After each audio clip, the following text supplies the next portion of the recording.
Movie की शुरुआत रात के 2 बजे के आसपास एक घर की डाइनिंग टेबल पर खाते हुए छोड़े गए खाने और टूटे कांच के गिलास को दिखाते हुए होती है, जैसे घर के लोगों ने किसी बहस के चलते गुस्से में अपना खाना छोड़ दिया हो। वहीं बेडरूम में हम एक औरत मैडी को देखते हैं, जिनकी घर के स्मोक अलार्म की वजह से अचानक नींद खुल जाती है और तभी उन्हें उनकी 18 साल की बेटी एलिस का फ़ोन आता है।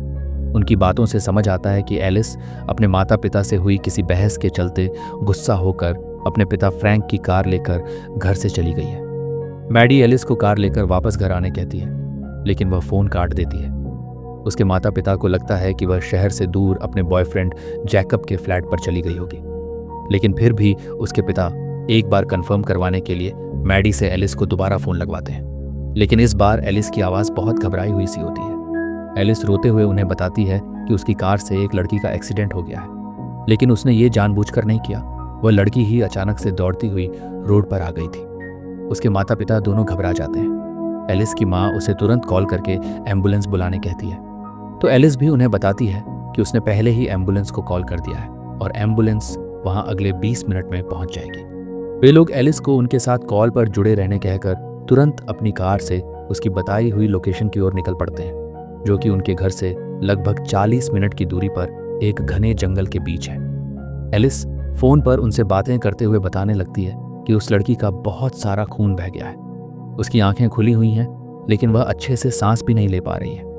एलिस के पिता उसे कहते हैं कि वह घबराए नहीं, वे लोग जल्दी से जल्दी वहां पहुंचने की कोशिश कर रहे हैं। एलिस की माँ भी खुद एक पैरामेडिक है, इसलिए वह तुरंत एलिस को CPR देने का तरीका बताकर उसे लड़की की चेस्ट पर धीरे धीरे प्रेस करने के लिए कहती है। एलिस भी उनकी बात मानकर उस लड़की को बहुत देर तक CPR देने की कोशिश करती है, लेकिन उस पर कोई भी असर नहीं हो रहा होता है। और तभी उन्हें अचानक से एलिस के फ़ोन से तेज़ हड्डियां चटकने जैसी आवाज़ आती है। एलिस उन्हें बताती है कि चेस्ट कंप्रेशन से उस लड़की की चेस्ट ही धंस गई है। एलिस बुरी तरह से घबराने लगती है। उसकी माँ उसे कहती है कि डॉक्टरों के आने तक कैसे भी उस लड़की की देखभाल करे, लेकिन उसके पिता को लगता है कि वह लड़की अब मर चुकी है, इसलिए वह एलिस को वापस जाकर कार में बैठने के लिए कहने लगते हैं। और एलिस भी अपने पिता की बात मानकर वापस कार में बैठकर एम्बुलेंस का इंतजार करने लगती है। लेकिन इससे उसके माता पिता में थोड़ी बहस भी हो जाती है। इस पूरे हिस्से में हमें एलिस की साइड नहीं दिखाई जाती है। वह फ़ोन पर ही अपने माता पिता को ये सब चीज़ें बताती जा रही होती हैं।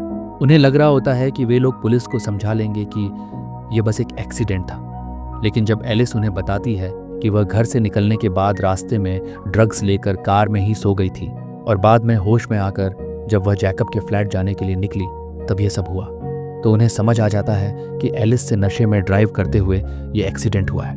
उन्हें यह भी पता चल जाता है कि एलिस ने उनसे एम्बुलेंस बुलाने वाली बात भी झूठ कही है। वह बस चाह रही होती है कि कैसे भी उसके माता पिता उसके पास आकर उसे बचा लें। अब उनकी चिंता और डर और भी ज्यादा बढ़ने लगते हैं।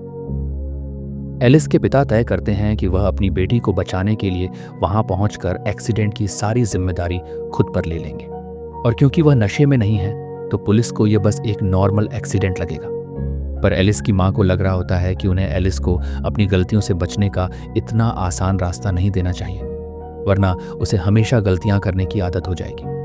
लेकिन फिर उनके पास और कोई रास्ता भी नहीं है, सोचकर तीनों उदास हो जाते हैं। और यही खुलासा होता है कि घर पर उनकी बहस एलिस की प्रेगनेंसी को लेकर हुई थी।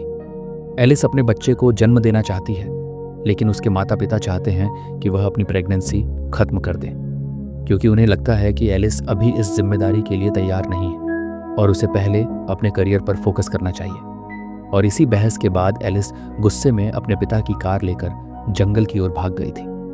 वे लोग कैसे भी जल्दी एलिस तक पहुंचने की कोशिश कर ही रहे होते हैं कि तभी एलिस उन्हें बताती है कि उसे अपनी ओर एक कार आती हुई दिख रही है।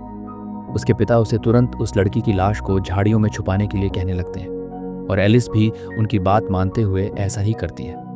पर एलिस की माँ को अभी भी अपनी बेटी की गलतियों को ऐसे छुपाना ठीक नहीं लग रहा होता है। लेकिन अगले ही पल एलिस डरे हुए स्वर में कहती है कि उस लड़की का चेहरा अचानक से बदल रहा है, और फिर चीखते हुए वहां से भागने लगती है। और तभी उन्हें एलिस के फ़ोन से एक बुजुर्ग महिला की आवाज़ आती है, जो एलिस को दिखी कार से अपने पति के साथ वहां पहुंच चुकी होती है।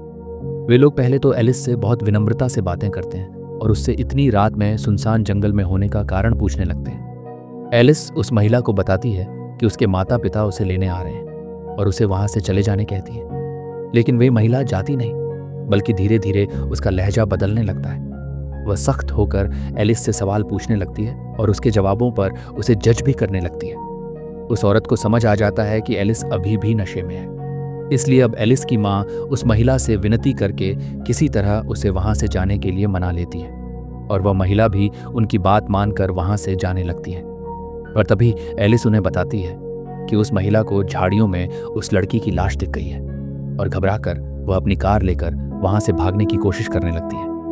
फोन पर उसकी माँ उसे ऐसे भागने से मना करने लगती है और तभी उन्हें दूसरी ओर से उस महिला के एलिस की कार का शीशा तोड़ने की तेज आवाज सुनाई देती है और एलिस की तेज चीखों के साथ उसका फोन कट जाता है। जब उनका दोबारा एलिस से संपर्क होता है तो एलिस थोड़ी शांत हो चुकी होती है और वह महिला उन्हें बताती है कि उसने सिर्फ एलिस की कार की चाबी लेने के लिए शीशा तोड़ा था ताकि कहीं एलिस घबराहट में खुद को ही कोई नुकसान न पहुंचा बैठे। लेकिन अब वह महिला उन्हें अधिकारियों को बुलाने की धमकी देने लगती है। एलिस के पिता उसे समझाने लगते हैं कि यह सिर्फ एक एक्सीडेंट था, लेकिन वह महिला मानने से मना कर देती है और दावा करती है कि जिस अनजान लड़की को एलिस ने टक्कर मारी है वह अब भी जिंदा है और उसके पति उसकी देखभाल कर रहे हैं। एलिस के पिता अब उस महिला को सच बता देते हैं कि उन्होंने तय किया था कि वहां जाकर वह एलिस की गलती का सारा इल्जाम खुद पर ले लेंगे और उसे समझाते हैं कि वे बस कैसे भी अपनी बेटी को बचाना चाहते हैं। तो वह महिला भी उनकी भावनाएं समझती है और फोन एलिस को पकड़ा देती है। एलिस की माँ एलिस को अपनी पैरामेडिक की नौकरी छोड़ने के पीछे का सच बताती है कि एक बार उन्होंने गलती से एक मरीज के पल्मोनरी एम्बोलिज्म को पैनिक अटैक समझ लिया था, जिसकी वजह से उसकी मौत हो गई थी। पर वह गलती उनसे अनजाने में हुई थी, इसलिए किसी ने उन पर इसका इल्जाम नहीं लगाया था, लेकिन फिर भी उन्होंने अपनी गलती मानकर नौकरी छोड़ दी थी। वह एलिस को भी उसकी इस अनजाने में हुई गलती का फैसला खुद से करने के लिए कहती है। तो एलिस भी अपने माता पिता से कहती है कि अब वह अपने की जिम्मेदारी खुद लेगी और उस औरत को भी सब सच बता देगी। अगले कुछ मिनटों में एलिस के माता पिता घने जंगल के बीच हॉलो रोड में एक्सीडेंट वाली जगह पहुंच जाते हैं, लेकिन एलिस वहां नहीं होती है। वह महिला और उसका पति भी उन्हें कहीं नहीं दिख रहे होते हैं। तभी उन्हें झाड़ियों के पास दो पैर फैले हुए नजर आते हैं। उन्हें लगता है कि यह एलिस की बताई हुई वही घायल लड़की है। एलिस की माँ तुरंत इमरजेंसी सर्विस को कॉल करके स्थिति समझाने लगती है, लेकिन जब एलिस के पिता उस लड़की के पास जाकर जांच करते हैं तो उनकी आंखें फटी की फटी रह जाती हैं, क्योंकि वह लाश किसी और की नहीं बल्कि एलिस की ही होती है। दोनों अपनी बेटी की लाश देखकर बुरी तरह से टूट जाते हैं, लेकिन फिर उसकी माँ मानने से इनकार कर देती है। उन्हें लगता है कि एलिस ने लाश का चेहरा बदलने वाली बात कही थी, उसका जरूर कोई मतलब होगा। वह फिर से एलिस को कॉल करने लगती है और हैरानी की बात यह होती है कि एलिस कॉल उठा भी लेती है और अभी भी फोन पर एलिस और उस बूढ़ी महिला की आवाज आ रही होती है। उनके माता पिता को लगता है कि उन लोगों ने एलिस को अगवा कर लिया है और वे वहां से ज्यादा दूर नहीं गए होंगे, इसलिए दोनों उन्हें तलाशने के लिए वापस अपनी कार लेकर जंगल में और अंदर जाने लगते हैं। और अब फोन पर वह महिला एलिस के साथ साथ उसके माता पिता को भी नैतिकता का ज्ञान देने लगती है। वह एलिस से कह रही होती है कि अब वे लोग ही उसके असली माता पिता हैं और अब वह एलिस को अपनी गलती स्वीकार करना सिखाएगी और उसके होने वाले बच्चे को भी सुधारेगी। दोनों फोन पर अपनी बेटी की रोती हुई आवाजें सुनते हुए उदास होकर तेजी से घने जंगल में जाने लगते हैं, लेकिन तभी अचानक से रास्ते में वही पुलिस कार आकर उनका रास्ता रोक देती है, जिसे उन्होंने ही बुलाया होता है। कि माँ भी अब गिड़गिड़ाते हुए उस महिला से एलिस को छोड़ देने के लिए विनती करने लगती है, लेकिन अचानक से एलिस के एक तेज चीख के साथ फोन कट जाता है और अब सीन सुबह उसी जगह पर शिफ्ट होता है जहां पहले एलिस के माता पिता को एलिस की लाश मिली थी।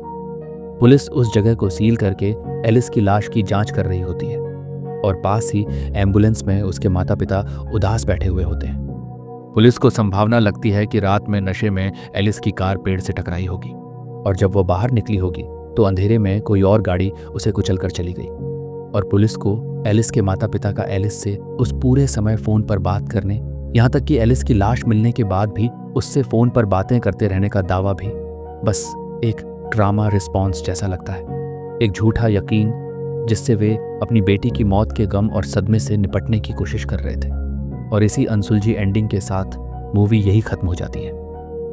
उम्मीद है आपको कहानी अच्छी लगी होगी। कहानी अच्छी लगी हो तो चैनल को सब्सक्राइब कीजिए। Thank you.